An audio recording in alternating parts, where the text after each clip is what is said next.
दोस्तों कुछ ऐसे लोग जो अपने अमीर होने का ढोंग रचते हैं, लेकिन असल जिंदगी में वो एक भिखारी से कम नहीं है। उन्हीं में से एक है 50 सेंट्स। दोस्तों 50 सेंट्स अमेरिका के सबसे कामयाब रैपर में से एक थे और जाहिर सी बात है कि सफल होने के साथ साथ उन्होंने अपनी जिंदगी में काफी दौलत भी कमा ली थी। इनकी लाइफस्टाइल से ये लगने लगा था कि इनके पास बेशुमार दौलत है, लेकिन दोस्तों आपको बता दूं कि एक दिन 50 सेंट्स बेनकाब हो ही गए। इनके ऊपर कई ऐसे केस दर्ज हुए जिनमें इनकी आधी से ज्यादा जायदाद जब्त हो गई। जब 50 सेंट्स की ये खबर पूरी दुनिया में फैलने लगी तो उसकी फेम और फॉलोवर कम होने लगे। अपनी पॉपुलैरिटी को बरकरार रखने के लिए उन्होंने अगले ही दिन नोटों की गड्डियों के बीच सोने की फोटो पब्लिश की, जो उनकी जिंदगी की सबसे बड़ी गलती थी, क्योंकि जब एक कोर्ट केस में उनके ऊपर $60 मिलियन का जुर्माना लगा तो सेंट्स ने इतना बड़ा जुर्माना भरने से इनकार कर दिया। और जब कोर्ट में उनके पैसों के बीच सोते हुए फोटो के बारे में पूछा गया तो उन्होंने खुद कहा कि ये पैसे उनके नहीं बल्कि उनके दोस्त के थे, जिन्हें सिर्फ उन्होंने अपनी लोकप्रियता बढ़ाने के लिए लिए थे। दोस्तों इस आदमी की आखिरी ख्वाहिश जानकर आप भी हैरान हो जाओगे। दरअसल साउथ अफ्रीका के एक पॉलिटिशियन थे जिसका नाम शैके डे पिस्टो था। इनकी एक बहुत ही फेवरेट कार थी 1980 की मर्सिडीज। इस कार से इन्हें बहुत लगाव था एंड कुछ साल पहले 2020 में इनकी मृत्यु हुई थी और इनकी आखिरी इच्छा थी कि उनके मरने के बाद इसी मर्सिडीज में उनकी डेड बॉडी को रख के क्रियाक्रम किया जाए एंड आखिर में पिस्टो के मरने के बाद उनकी इस इच्छा को पूरा भी किया गया। दोस्तों क्या आपको भी किसी चीज से इतना लगाव है? हमें कमेंट सेक्शन में जरूर बताइएगा। दोस्तों आखिर 14 अगस्त की रात क्या हुआ था? क्या आप भी 14 अगस्त की रात का वो सच जानना चाहते हैं जिसने हिंदुस्तान का भूगोल, भविष्य और सोच को बदल दिया? वो रात थी आजादी की रात। दिल्ली में 14 अगस्त की शाम से ही जोरदार बारिश हो रही थी। रात 9 बजते बजते रायसीना हिल्स पर करीब 5 लाख लोग इकट्ठे हो गए थे। रात को करीब 10 बजे सरदार पटेल, जवाहरलाल नेहरू, डॉक्टर राजेंद्र प्रसाद और माउंट बैटन वाइसरॉय हाउस पहुँचे। फाइनली 12 बजे और 15 अगस्त का ये दिन भारत के लिए खुशियाँ लेकर आया, लेकिन इन खुशियों के साथ उतना ही गम था, क्योंकि भारत ने अपना 3,46,738 स्क्वायर किलोमीटर का पूरा विस्तार और लगभग 8 करोड़ 15 लाख लोग एक ही रात में गवा दिए थे। देश 2 टुकड़ों में बंट गया, हिंदुस्तान और पाकिस्तान। देश के तिरंगे को सबसे पहले जवाहरलाल नेहरू ने रात को 12 बजे पार्लियामेंट सेंटर हॉल में लहराया था और दूसरी बार सुबह 8:30 पर ब्रिटिश राष्ट्रध्वज को उतार कर तिरंगा लहराया था। सभी देशवासियों की आंखों में खुशी के आंसू थे।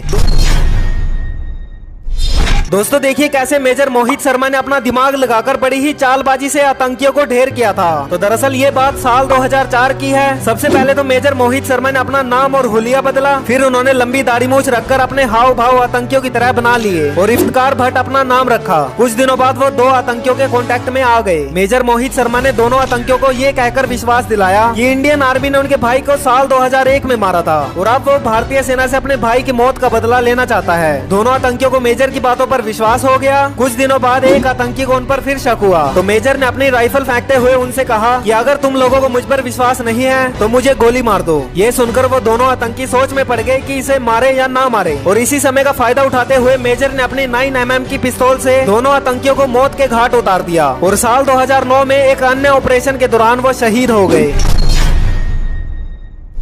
दोस्तों आपने बहुत से वर्ल्ड रिकॉर्ड देखे होंगे और कुछ वर्ल्ड रिकॉर्ड तो ऐसे होते हैं जो हमारे होश उड़ा देते हैं। उन्हीं में से एक है ये अभिनव तंगरमैन नाम का ये बंदा, जिसने अपने एक हाथ से ताली बजाने का वर्ल्ड रिकॉर्ड बनाया है। इसने 1 मिनट में 427 क्लैप बजाई हैं। फैक्ट नंबर 2, आपकी बॉडी में इतना डीएनए होता है कि अगर हम उसे स्ट्रेच करें तो वो सन से लेकर प्लूटो तक 17 बार कवर कर सकता है। फैक्ट नंबर 3, साल 2005 में एक लड़की को किडनैपर किडनैप किए थे और उसे 3 शेरों ने बचाया था और किडनैपर्स को भगा दिया था। उसके बाद पुलिस के आने तक वो लड़की शेरों के पास ही थी। फैक्ट नंबर 4, इंडोनेशिया में एक ऐसा वोल्केनो है जो ब्लू लावा निकालता है और ऐसा इसलिए होता है बिकॉज उसमें सल्फर गैस की मात्रा ज्यादा होती है।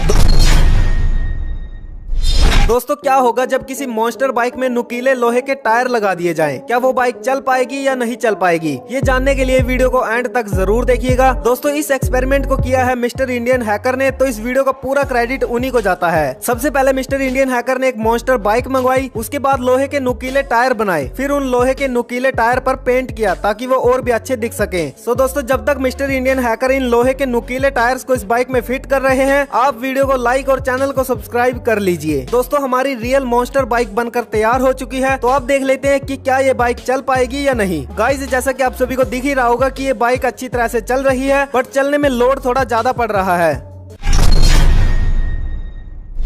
दोस्तों आखिर भारत में कूड़े कचरे का इस्तेमाल करके बिजली क्यों नहीं बनाई जाती, जबकि दुनिया के कई सारे देशों में कचरे का यूज करके बिजली बनाई जाती है, लेकिन भारत में ऐसा क्यों नहीं होता? तो चलिए जानते हैं। अब अगर हम सिंगापुर की बात करें तो सिंगापुर में कचरे से बहुत ही ज्यादा बिजली बनाई जाती है और इसी वजह से वहाँ पर आपको कचरे के ढेर देखने को नहीं मिलेंगे। सिंगापुर को भारत से कंपेयर करें तो इंडिया में पॉपुलेशन ज्यादा होने की वजह से कचरा भी काफी ज्यादा होता है और ज्यादा कचरे का यूज करके अपना भारत ज्यादा बिजली भी बना सकता है। इसके अलावा आपको भारत की सड़कों पर कूड़ा कचरा भी देखने को नहीं मिलेगा और लोग भी कम बीमार होंगे, लेकिन फिर भी भारत ऐसा नहीं करता। तो इसका सबसे बड़ा कारण ये है कि जैसे ही बिजली बनाने वाली बड़ी बड़ी कंपनियां कचरे को उठाकर ले जाती हैं, तो कचरे को जला करके बिजली बनाई जाती है, लेकिन इस कूड़े को जलाने से जो जहरीली गैसें निकलती हैं, उन्हें फिल्टर करने में बहुत ही ज्यादा खर्च आता है, जिससे कि बिजली बनाने का पूरा प्रोसेस काफी महंगा हो जाता है। इसीलिए इंडिया में कूड़े से बिजली नहीं बनाई जाती। दोस्तों जापान आज टेक्नोलॉजी में काफी एडवांस हो चुका है और वहां पर जाने वाला हर एक पर्यटक वहां की टेक्नोलॉजी को देखकर दंग रह जाता है। और आपको जानकर हैरानी होगी कि जापान भविष्य में लेकर आ रहा है दुनिया की सबसे पहली स्पेस एलिवेटर। जी हां, अब तक लोग अंतरिक्ष में स्पेस क्राफ्ट में जाते थे, लेकिन अब जापान बना रहा है एक ऐसी एलिवेटर जिसमें बैठकर एक आम इंसान अंतरिक्ष की ऊंचाई तक पहुंचेंगे। ये एलिवेटर या लिफ्ट एक कार्बन नैनोटेटिव के मजबूत धागे से बनाई जाएगी और इसका काम जापान की ओबियासी कंपनी ने संभाल लिया है। कहा जाता है कि ये दुनिया की सबसे पहली स्पेस एलिवेटर 2035 तक तैयार हो जाएगी, यानी अगर सब कुछ ठीक रहा तो हम उस एलिवेटर को देख पाएंगे और उसमें अंतरिक्ष की यात्रा भी कर पाएंगे। वैसे इस अंतरिक्ष लिफ्ट के बारे में आपके क्या ख्याल हैं, हमें कमेंट सेक्शन में जरूर बताइएगा।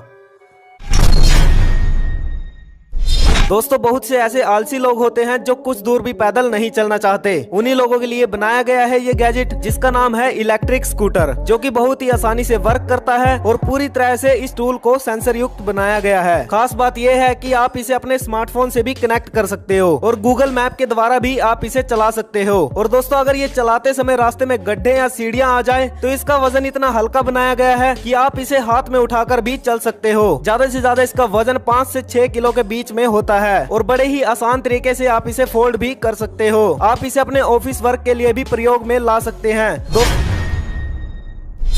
दोस्तों घरों की कुछ ऐसी खुफिया जगहें जो आपको काफी पसंद भी आएंगी और आपके काम भी आएंगी। Number 1, quick safes. दोस्तों ज्यादातर वैल्यूएबल को हम अपने लॉकर्स में रखते हैं और जब भी कोई इमरजेंसी होती है तो ज्यादातर खतरा हमारे लॉकर्स को ही होता है। वैसे तो ये लोगों की नजरों के सामने रहेगा बट किसी को दिखाई नहीं देगा। इसमें आपको मोबाइल फोन कनेक्टिविटी और सेंसर जैसी फैसिलिटी भी दी जाएगी जिससे आप इस लॉकर को आराम से खोल सकते हो। Number 2, sofa bunk bed. अगर आपके घर में जगह की कमी है और आपको सोफा और बेड दोनों की नीड है तो आप इस सोफा का यूज कर सकते हो। इसकी खास बात यह है कि दूर से देखने पर तो आपको ये सोफा ही नजर आएगा, लेकिन जब आप इसे एक्सपेंड करोगे तो ये ऊपर नीचे की तरफ खुलकर 2 बेड बन जाते हैं। Number 3, Sobro coffee table. दोस्तों इसमें आपको ऐसे ऐसे फीचर मिल जाएंगे जो आपको हैरान कर देंगे। अगर आप अपने पानी की बोतल या कोल्ड ड्रिंक को ठंडा रखना चाहते हैं तो इसमें आपको रेफ्रिजरेटर का ऑप्शन भी मिल जाएगा। आपके स्मार्टफोन की बैटरी पूरी तरह से डेड हो चुकी है तो आप अपने स्मार्टफोन को इसमें चार्ज भी कर सकते हो।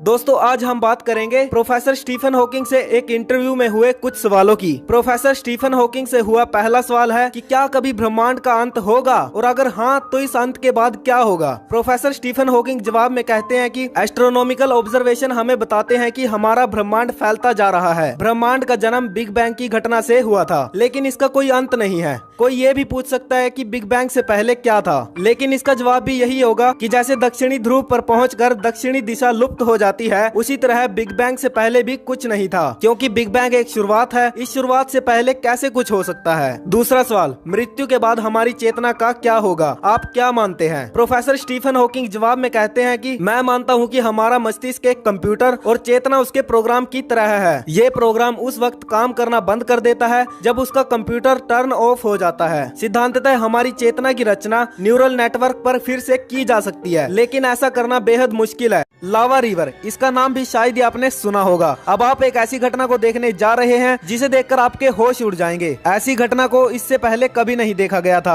आपने सुंदर बीचेस और छुट्टियों के लिए मशहूर हवाई आइलैंड के बारे में तो सुना ही होगा, लेकिन आप जानकर हैरान रह जाएंगे कि हवाई खूबसूरत बीचेस के साथ साथ कई जानलेवा विशाल वोल्केनो से भी भरा पड़ा है। यहाँ के वोल्केनो जब फटते हैं तो 1000 डिग्री सेल्सियस के साथ जमीन पर जलते रहते हैं और कुछ ही देर में एक लावा की नदी का रूप ले लेते हैं। ये इतना भयानक और खतरनाक है कि अपने सामने आने वाली हर एक चीज को जला और पिघला देता है। कई बार तो ये लावा लोगों के घर तक भी पहुंच जाता है। इसके कारण लोगों को कई सारी मुसीबतों का सामना भी करना पड़ता है।